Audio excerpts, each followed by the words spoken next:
আল্লাহর হাবিবের রওজা শরীফ দেখে আমি সহ্য করতে পারি না রে আবু বকর, বিদায় দাও, আমি চলে যাব।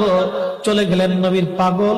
সিরিয়ার দামেস্কে যাওয়ার পরে কিছুদিন পরে নবীজি স্বপ্ন দেখায়, কিরে বেলাল, এটা কেমন জুলুম, কতদিন হলো তোমার কণ্ঠের আজান শুনি না। বেলাল রে, তোর কি মন চায় না আমি নবীর জিয়ারতে আসতে?